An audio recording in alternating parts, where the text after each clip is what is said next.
This is Motorsport Radio. Awesome, right?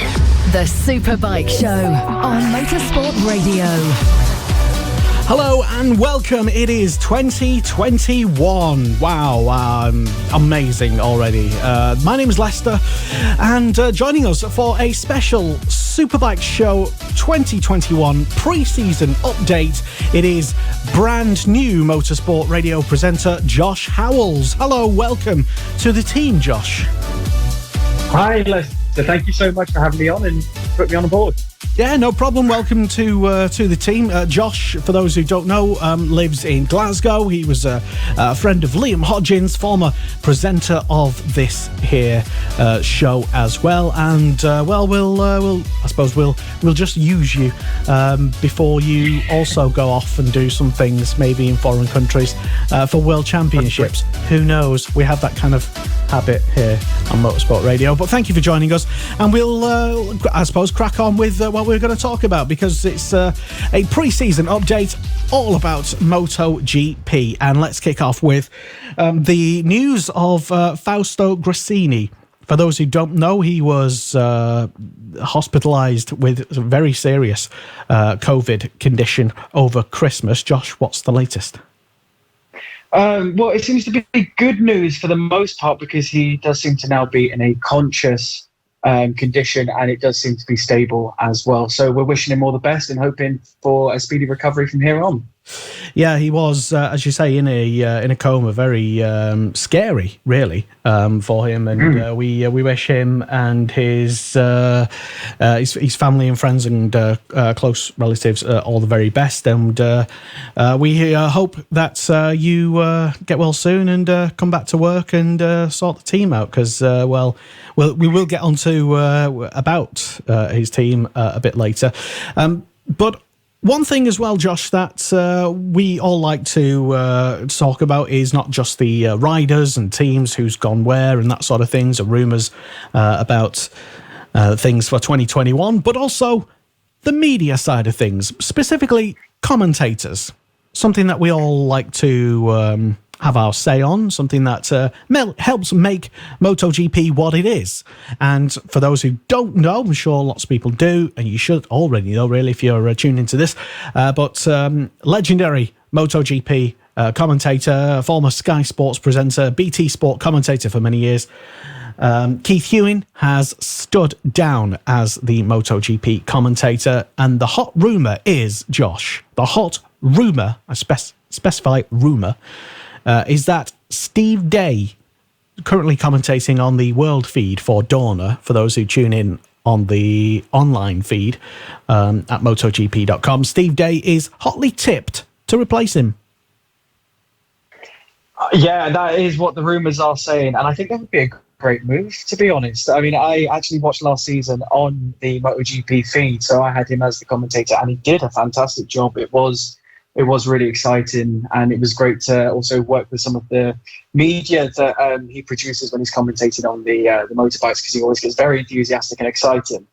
But funnily enough, there are a couple of other names that I've heard who might be picked to take the position. I don't know what you think about this, but there was talk of Toby Moody taking over, which would be wonderful. Anyone who knows his coverage from Eurosport back in the early 2000s. Yeah, technically brilliant, but he's done it before, though.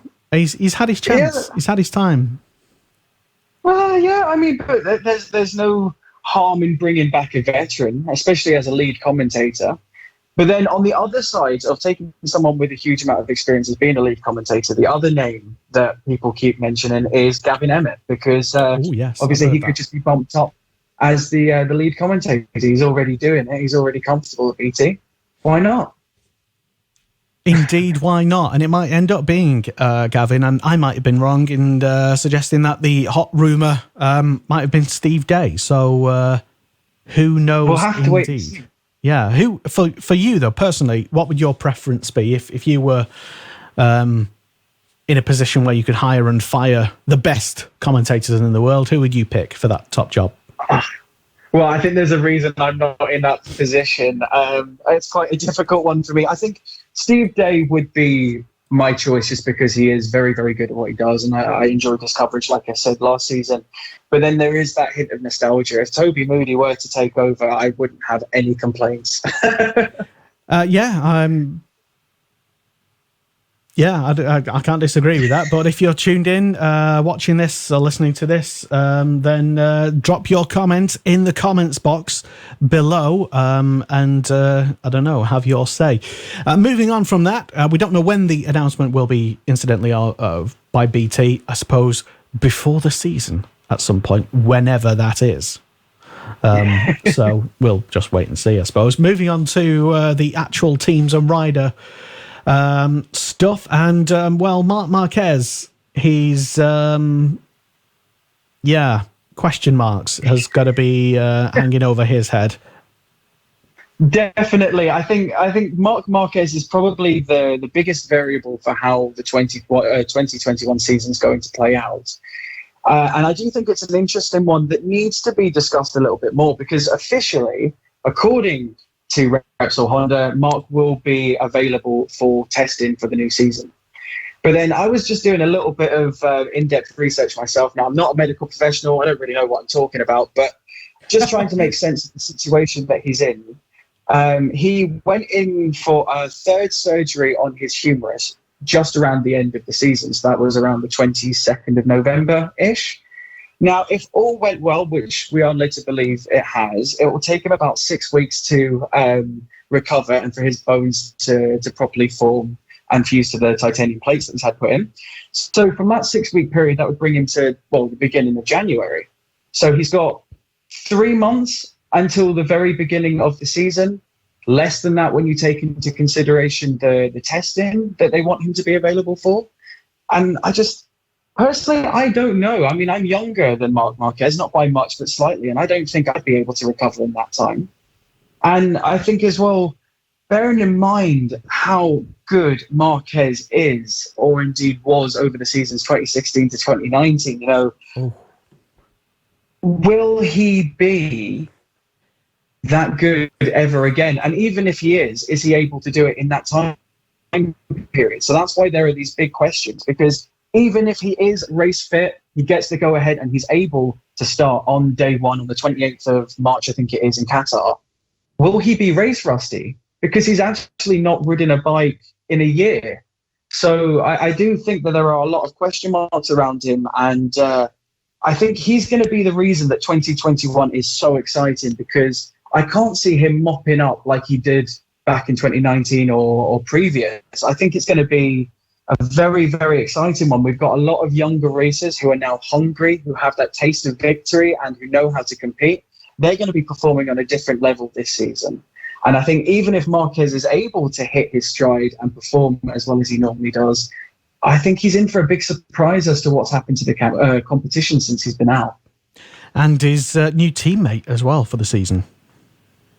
Well, yeah, Paul Espargaro. And that is something I'm really excited about. I mean, Paul didn't win any races last season, but he still managed to make the KTM shine. And I think that's a big statement to his abilities as a racer. We also know as well, he's quite a physical racer, which means that he should adapt quite well to the Honda bike, because that is obviously quite a physical bike to ride. And I think that will match his style. So it'll be quite exciting. And obviously there's going to be a lot of pressure on his shoulders as well, because if Marquez isn't fit or fully available, he's going to be the first team racer for that period of time. And there will be a lot of eyes on him to see how well he performs and how he's able to keep up with Marquez if Marquez is in full performance mode.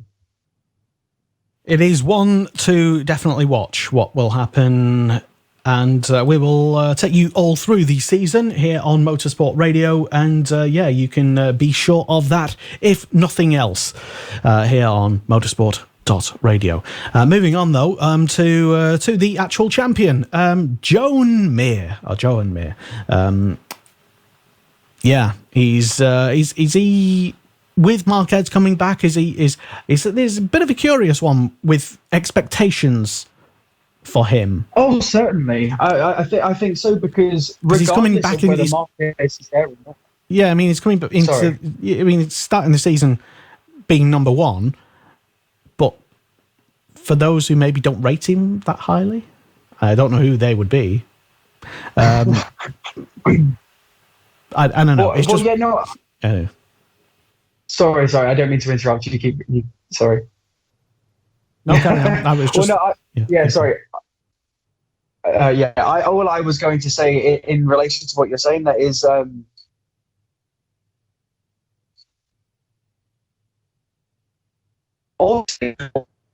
and he's going to be the first person to race with that number one plate on his bike since 2016. So it's a huge feat. But at the end of the day, last season proved that he is able to be consistent, he's able to survive pressure, and that he is very skilled. So I think that, he'll be hungry for a second championship. Why not? He just won that one, and all he did was maintain a consistent position in the race. So I think that he will be able to deal with the pressure that's bearing down on him, and I think that he will put up as much of a fight as he possibly can. So it will be very exciting to see, if Marquez is at his best, how much Mir has been able to improve over the last year, and how he's able to maintain that level of competitiveness with both Marquez and the rest of the riders. I think as well, you have to remember he's going to have a lot of pressure from Suzuki, because they're going to want to build on what was a great season for them last year. So they're going to be expecting the same from him this year. But unfortunately, I think that also means there's going to be quite a lot of pressure on Alex Rins, because obviously he didn't have quite as good a season last year. But he's going to want to prove something. He knows Suzuki are capable of winning a championship. And obviously, in his own mind, he's going to think that he's as good as Mir and Marquez and the rest of them. So I think between the two of them, it's an unchanged team. They're going to be hungry, and they're going to be very keen to prove something. Again, I mean, with Mir starting off in an unusual position for him, number one, then I don't know. I have no opinions on what might happen. Again, with I suppose what you said about Marquez, with that dynamic, with Marquez coming back and Mir being number one, and with all the added pressure of needing to stay number one, which might not happen if Marquez gets better, then it's definitely going. It's shaping up to be maybe one of the most psychologically interesting starts to a championship, MotoGP championship, in many a year. Definitely, and I think there are going to be quite a lot of races that are going to be nipping at everyone's heels, trying to get something, trying to pick up those points that clearly do mean a lot. Because I think that's something else, is almost the mentality, the dynamic of the championship has changed, because it was proven last season that you don't really need to win a championship. It's about being consistent. It's about staying on your bike, continuing to fight, and to trying to just do your best week in, week out, and get the best out of the bike. So obviously a lot of competitors will be thinking that they have a chance here, even if they're not picking up the top spot each week. Well, moving on to other riders, and Fabio Quartararo then, will he be able to clear his head and get some more wins? Well, that is the big question, isn't it? I think everyone acknowledged that last season the big issue with Quartararo was he just lost his head. He had an incredible start to the season. He won the first two races. I think he won the 8th race as well in the season. And then it all just started to fall away for him. And I think, like most people, over the winter break, he will have taken the time to reset, prioritize this, and back to the game, because he'll be hungry. He'll come into the season expecting a lot from himself and from the team, because he proved he can do it. Like I said, he won 3 races. That was the most out of any racer last season, drawn with Morbidelli. But he's proved that he can win races. He just needs to be consistent. He needs to stay on his bike. He needs to stay strong, and he needs to make sure he's picking up points each week. That's what he needs to do, definitely. The new pairing of Morbidelli and Rossi. Your thoughts? Yeah, this is a really exciting one for me. I'm a diehard Rossi fan. I grew up watching him, and I really got into being a Morbidelli fan last season, because I read a quote, and he was basically talking about what Rossi has taught him. And he said to the reporter, you know what, quite honestly, I couldn't tell you what Rossi has taught me, but he has taught me so much. Everything I've learned is subconscious. And that to me just suggests that Rossi's passing on these little techniques, these little tricks that help you win, that make you a true champion. And he's instilling those sort of that knowledge into Morbidelli. So I think there's something very, very exciting there. And they had a good relationship before they partnered up. Now that they're both racing for Petronas Yamaha, I think that some very exciting things could come of it. And I mean, when you mention Petronas, they only associate themselves with winning brands. Look at Formula One. So I think maybe they know something we don't. They're expecting something from these two. I don't know, but I've definitely got my eyes fixed on Morbidelli, expecting a lot. But talking about Rossi, obviously, I don't really expect him to win any more races this season, but I do really hope that he's able to pass on the knowledge to Morbidelli and win through him, if you will. I think it's quite interesting. I was reading a statistic the other day. This year, he's on the satellite bike, and it'll be the first time since 2001, when he made his maiden 500 GP debut, that he will be on a satellite bike. Obviously, we're using that term quite lightly, because what is a satellite bike anymore? You basically just want two competitors who are going to give it their all. But I don't know if that will play something in his head, if it will maybe push him towards retirement a little bit sooner. But I mean, that's a question that everyone asks every year. Is it Rossi's final year? And I expected last season to be, after the hardships that he suffered, the amount of races he didn't finish, the bike problems, the crashes. But he's still going hard, and I'm hoping he'll put everything into the season, and we'll see something out of the two boys at Petronas, and both a good friendship and hopefully a passing on of the knowledge and the battle, if you will. Well, moving on to the Ducati pairing of Bagnaia and Jack Miller. Yeah, this is an exciting one. I think you've got to pay a lot of attention to Jack Miller, because he had a pretty phenomenal season last year. He did really well. And now he's going to be the Ducati team leader, so there's a lot of pressure. But he's quite mature for his age. He's getting on. He's doing very well. And I think it'll be quite interesting to see what he brings to the team and how he's able to keep Bagnaia in check as well, because obviously he'll be keen to try and prove that he might be the team leader one day soon too. But with Bagnaia, obviously, we've got to be quite aware of Zarco, because he's going to be snapping at his heels on the Pramac. They're quite two evenly matched racers on almost evenly matched bikes, so it'll be quite interesting to watch and see. And I'll quickly just go through all of the riders and teams so far, and I just want your opinions then, Josh, of who will be the I suppose in a head-to-head. So this is predictions time. Tell us then, at the end of the season, who will be the better rider at Repsol Honda, Marquez or Espargaro? That is probably the hardest one of all of them, isn't it? Because we don't know what's going to happen with Marquez. I think just because he's hurt himself so many times, I can't imagine that he's going to be the same racer. I'm going to go with Espargaro. Please don't hold this against me if I'm completely wrong. Internet attack, seize. Factory Yamaha, Vinales or Quartararo? I think it should be Quartararo. I think he'll have taken this time to sort his head out, and I think that he'll come back fighting this season. At Ducati, Miller or Bagnaia? Miller, definitely. Okay. Suzuki, Rins, Mir? Well, I'm expecting a lot from Alex Rins, because I think that, he'll taste championship through Mir, but I still think Mir's a better rider. Okay, interesting. Red Bull KTM, Binder, Oliveira? Oh, that's a tough one. I mean, Oliveira had a better season last year, but I really rate Binder. Yeah, it really could be, but I'm going to go with Binder, I think. Brad Binder, okay. And Grassini, we mentioned earlier, get well soon. Is it going to be for you Savadori or Aleix Espargaro? Oh, well, I think Espargaro will be will finish better. I do think it's an interesting one, though, because we still don't know who the other rider is. I thought it was Savadori. No, it's still between Savadori and Brad Smith. They're going to leave it down to the end of winter testing. Oh, yeah. Before they make an announcement. Well, I love Bradley Smith, but we'll have to see.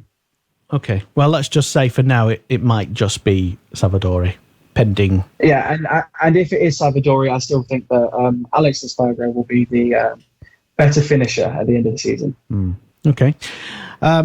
You've already mentioned about Rossi, Morbidelli, but just confirm what I think you said. Morbidelli will finish higher up than Rossi, I think. Wow. Tech 3, KTM, Leccuona or Petrucci? Petrucci.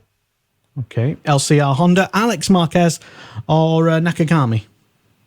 Oh, I love them both, so it's really difficult, but I'm going to really be rooting for Alex Marquez this year. I think that, he wants to step out of his brother's shadow, and this season could be the one for him. Okay. And Zarco and Martin at Pramac? Oh, I'm going to go with Zarco, I think, just because of the experience. Okay. And the strangely named eSponsorama. I can't get. I'm not going to get used to saying that. So the eSponsorama Racing Sky VR 4016. Is that correct? Yeah, but I couldn't fit it all on the screen, so I'm just going to call them eSponsorama. Luca Marini and Bastianini. Oh, I have to go with Bastianini after his season last year. I think they're very, very closely matched, though, and it'll be very interesting to see how both of those do and how they egg each other on. Okay. There you go. Josh Howells and what he thinks about various riders. Very quickly then, before we go there, Josh, the dark horse for you in MotoGP in 2021, as it stands at the moment, who would you tip to, say, I don't know, if I was going to put 20 quid on a rider to either win a race or the championship, who should I put my money on? Well, I definitely think Binder will win a race this year. I don't know why, I've just got that feeling. Obviously, I'm not a gambling man, and I certainly wouldn't be, having known we don't know anything about Marquez. But if everything goes the way I'm expecting, I would say it might be a dead heat between Jack Miller and Quartararo. Okay, I'll see what the odds are on that. Outlandish and wild. Interesting. Okay, but again, if anyone tuned into this disagrees or whatever, add your comments in the comments box below. Yeah, interesting. Thank you very much for those insights, Josh, and thank you and welcome being your first Motorsport Radio or your debut on Motorsport Radio. Yeah, well, thank you again so much for having me. Thank you for listening to the nonsense that I just shared with you. And I look forward to doing a lot more of these, hopefully, unless I've been slated in the comments. Don't worry about it. Yeah. It does. Anyway, thank you very much. And we will be back with a full season of the Superbike Show here on Motorsport Radio, and also news of other things about what Motorsport Media is getting up to, live streaming of championships, etc. And also more presenters, more shows. That's the plan anyway. Coming up in the coming weeks. Can't even speak anymore. So thank you very much for tuning into this pre-season update here on the Superbike Show on Motorsport Radio. And thank you very much, Josh, and we'll see you soon.